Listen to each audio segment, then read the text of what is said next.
There is a British military report dated June 18, 1858. It describes the previous day's battle in clinical language. Troop movements, casualties, territorial outcomes. At the bottom, the commanding general adds one line about the enemy commander he spent 6 months trying to capture. He calls her the most dangerous person in India. She was 29 years old. She was a mother. You don't know yet how those two things became the same thing. Level 1. The empty cradle. You are 19 years old. Jhansi, 1851. The midwife wraps the body in white cotton. 4 months. That is how long the boy lived. Your husband is in the next room. You can hear him through the wall. Not crying. Something quieter than crying. The kind of silence men make when they have run out of things to say to God. The British resident's office is 2 streets away. You know without being told that a clerk has already written the date in a ledger. Not the boy's name. The date. The boy had no legal standing in their system. Neither do you.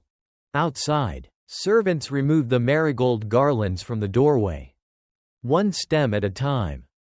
The smell of the flowers carries into the room. Sweet and wrong in the wrong moment. You watch them. You are not thinking about grief yet. You are thinking about what happens next. That thought will cost you everything. That thought will save everything else. Level 2. The paper that erases a kingdom. You are 20 years old. Jhansi, 1852. The doctrine of lapse. 5 words on a page in Calcutta. If a ruler dies without a natural male heir, his kingdom reverts to the British East India Company. Natural. That one word is doing a great deal of work in a very short sentence. You and your husband adopt a boy. Damodar Rao. He is 5 years old. Round face. Quiet eyes. The first time you hold his hand, he reaches for your finger and does not let go. You send the adoption papers to the Governor General in Calcutta. Signed. Witnessed. Legal under 400 years of Hindu succession law. Legal under the only law Jhansi has ever known. Dalhousie writes back 7 months later. The adoption is not recognized. 3 pages. Polite language. The politeness of a man who made the decision before he opened your letter. And simply needed time to find the right sentences. You set it on the table. You look at Damodar Rao. He is eating a mango. Juice on his chin. He looks up at you and smiles. Main Mary Jhansi Nahi Dungi. You don't say it yet. You are not ready yet. But the thought is there now. And a thought like that, once it arrives, does not leave. Level 3. The throne that costs everything. You are 21 years old. Jhansi, November 1853. Your husband dies on the 21st. He has been sick for months. You knew. He knew. Neither of you said it plainly until the final week.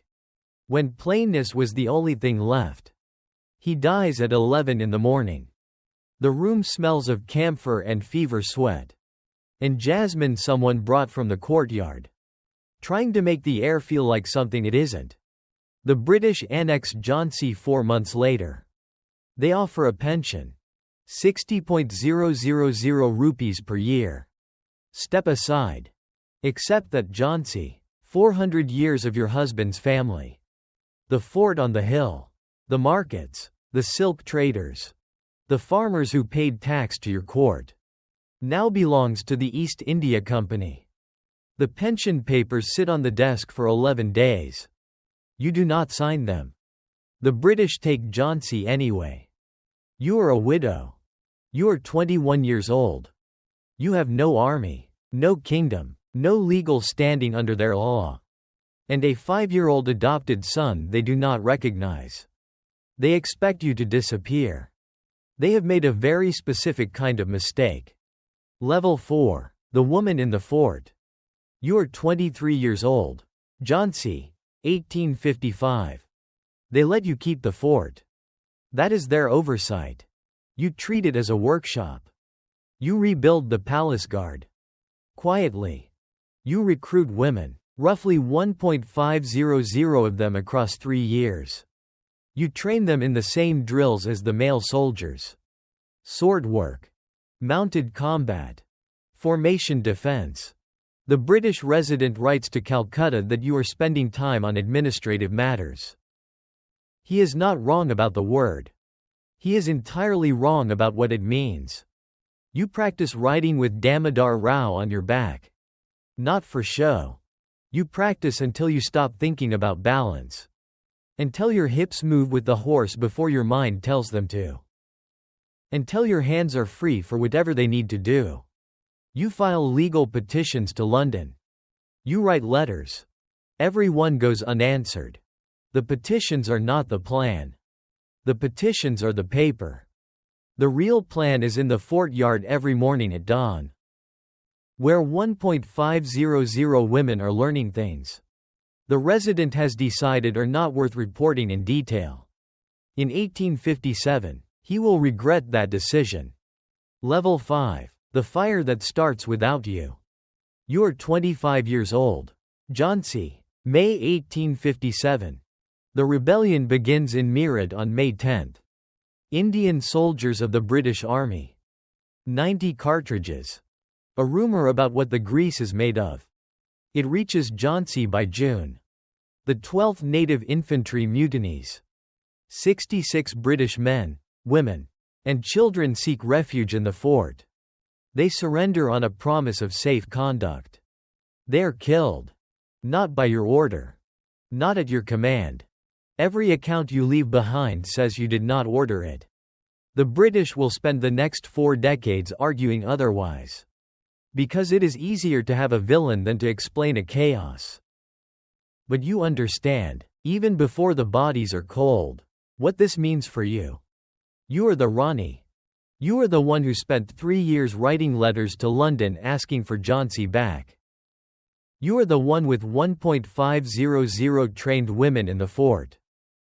When the company finishes putting down the rebellion, and it will, someone will need to answer for 66 deaths. Your name is already in their ledger. The fire started without you. But they will make sure it burns with your name on it. Level 6. The siege. You are 26 years old. Jhansi Fort. March 1858. Major General Hugh Rose arrives with 1.540 troops. And field artillery and a formal order for your surrender. You have 700 soldiers. Rose sends an envoy first. You send the envoy back with one sentence.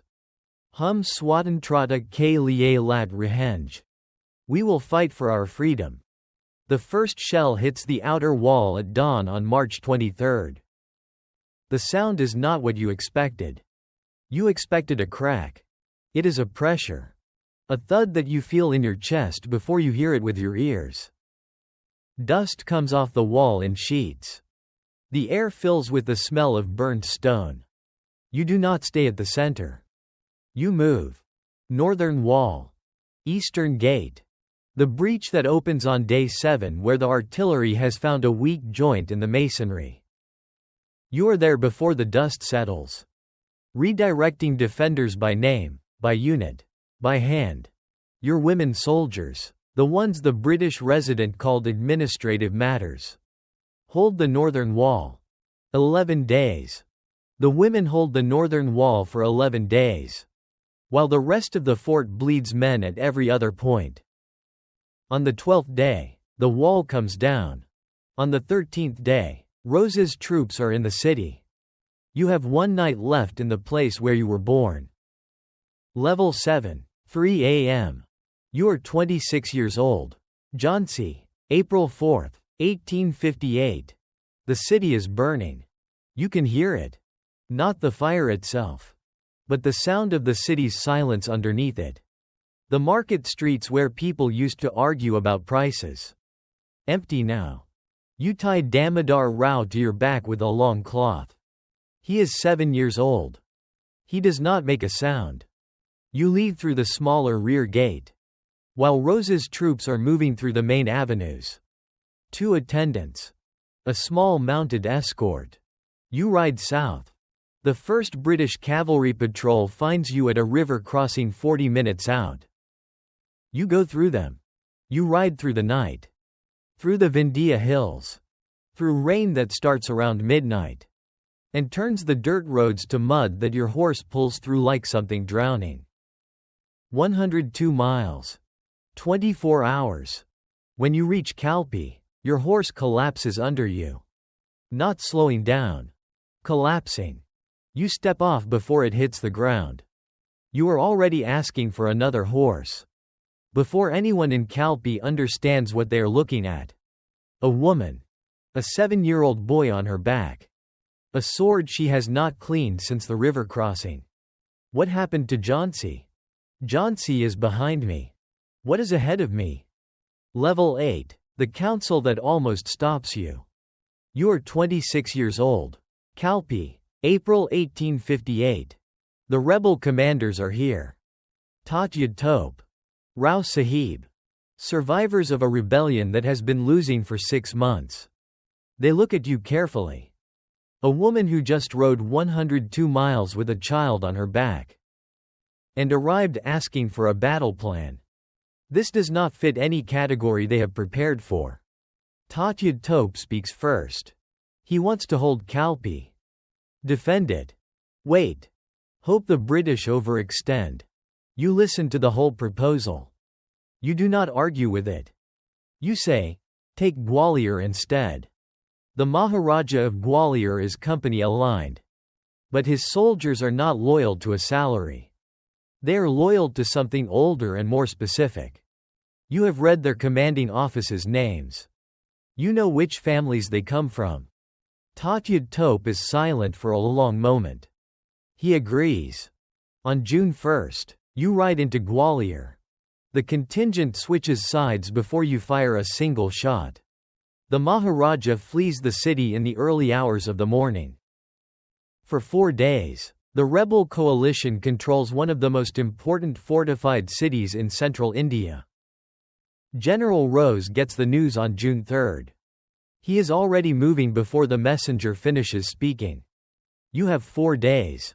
You use all of them. Level 9. The last morning. You are 29 years old.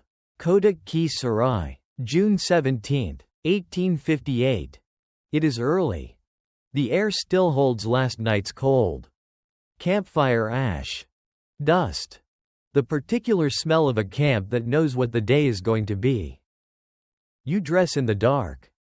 Red silk. Armor over it. 2 swords. You have fought in this combination before. Your body knows the weight of it now. Damodar Rao is with a trusted attendant at the rear. You look at him once before you mount. He is 10 years old. He looks back at you with the face of someone who has learned not to ask certain questions. You ride forward.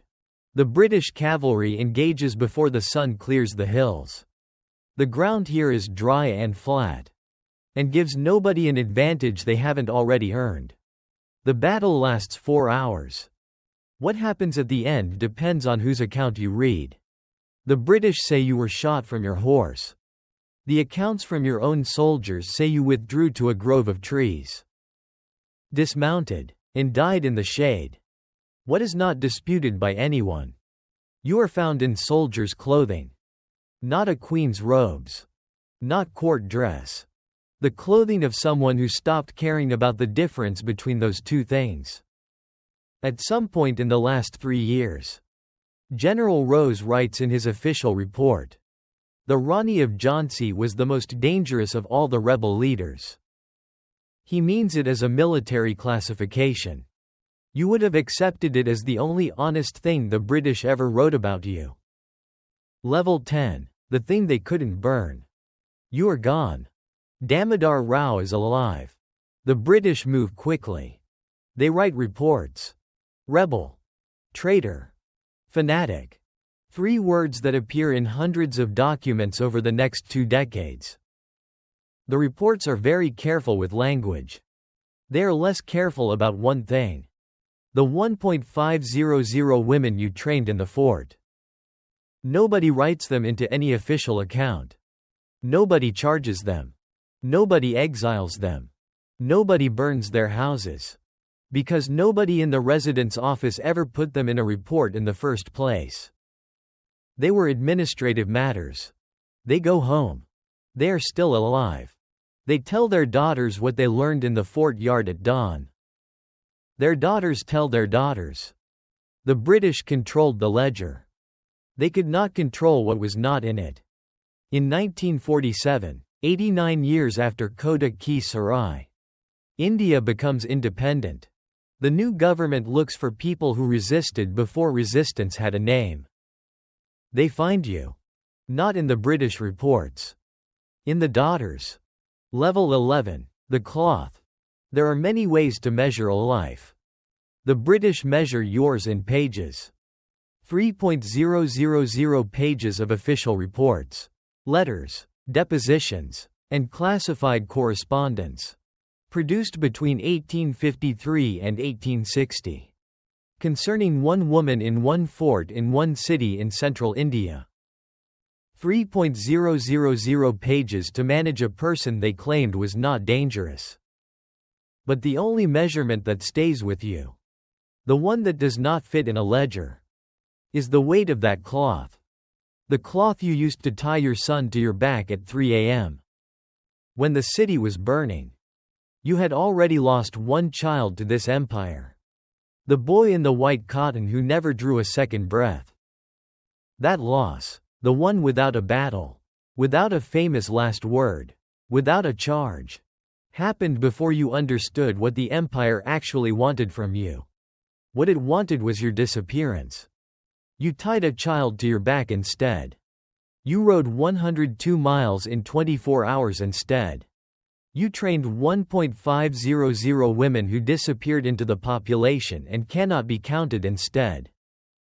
The British filed it all under rebel activity. The cloth is still there. In the accounts of the women who saw you leave. In the 10-year-old boy who grew up and told people what he remembered about his mother. Not the swords. Not the red silk. The cloth. The weight of it. The decision it represents. You lived this once. And now, you are